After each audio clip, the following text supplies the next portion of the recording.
Vinny, of course, you guys got a big divisional matchup tomorrow against the LA Kings. Can you talk about the momentum you guys have gained over the last 3 victories and what's kind of led to that?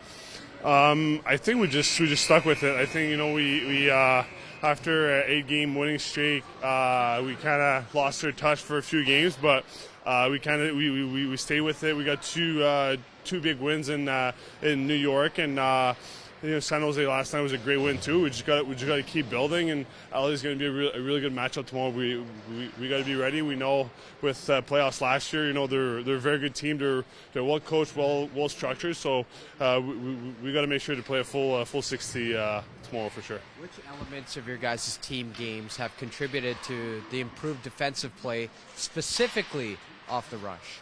Honestly, I think it's just a commitment to everyone doing their own job and trusting each other, that everyone's going to do their own job. I think we kind of got away from that where at the start of the season we were kind of not trusting our partner, not trusting our line mate, and I think with our work ethic and we were relentless to try to get to our game, and now that we have our game, we just got to keep doing it, keep trusting each other, and by doing that, I think that our confidence is going to be really good. I know there have been up and down so far throughout the 32 games this season, but whenever you guys are at a quote-unquote low point, the confidence doesn't waver.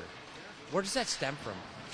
I think it just shows the type of veterans we have on our team, and we have a lot of guys that have a lot of experience in this league, and I think it shows when things are not going so well. We just kind of stay with it. We stay in the course, and we don't get ahead of ourselves. We don't get too negative, or we try to stay positive. So I think it's hats off to the leadership group in this locker room. Make sure that we're ready every game. What kind of an impact has Paul Coffey had on this group, specifically for the defenders?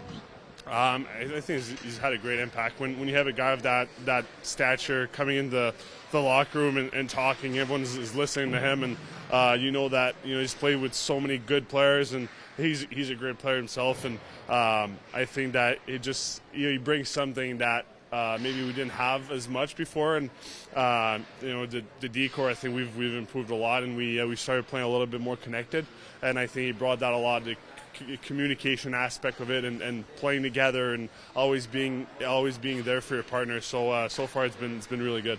Common messaging between you and your defending teammates have been he allows you guys to kind of make plays.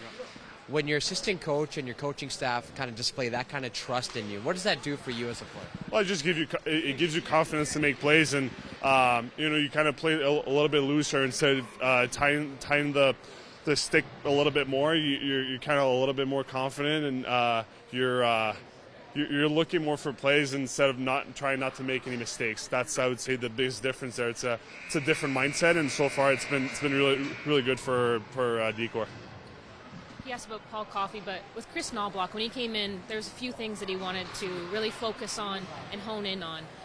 Being able to just have a few simple things to break down, how much clarity did that give to this group to be able to maybe take a deep breath and just focus in on those little things? Yeah, it was good to, when he came in, he just kind of calmed everything down where, when you're on an 8-game, I don't remember what was the record at the start of the season, but it wasn't great, and it feels like nothing's going well, and when he came in, he just kind of like settled everything down, and hey, like, we're a good hockey team, we'll be fine, we'll get where we want to get.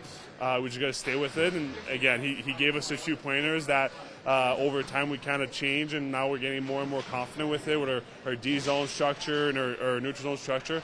So I think the new coaching staff, they've been doing a really good job. It seemed like when he came in, he was really focused on empowering you guys to your skills and your talents. How much has that trickled down to you as teammates to be able to empower one another that way? Like I mentioned before, you build trust together, and sometimes when it's not going well, and your teammate comes next to you and gives you a little pat on your back, or it brings you up, it gives you more confidence, and I know I've mentioned it quite a bit, confidence, but I think that's the biggest thing, that the biggest difference right now with our group is whether we're down 2-0, we're up 2-0. There's no difference the way we play. And a game like New York is awesome. Where we're playing well, but we're not getting what we want to, but we stay with it. And then in the third, we just play a great third period. We walk out of there with 2 points. Vinny, last question from me. Yesterday in San Jose, we met a mom and daughter who are traveling on this 3-game road trip. They're from LA. They came to the Heritage Classic. She was actually wearing your jersey, and she said that she was wearing that jersey at the Heritage Classic, of course, when you scored your first goal. How special is it to know that there's people wherever you go cheering you on like that? It's pretty special. Never I thought I would see like my jerseys around, and even coming in last year, it's been almost a year now since I've been here, and you see, like, I think 2 days ago I signed a jersey. Guy was on the street and asked me for my autograph and my number, my jersey. I was like, well, that's pretty awesome. I never thought I would get to actually see that. So it's pretty special, and I try to take every inch I see, everything I see, and all the positive thing. I just try to soak it in as much as I can.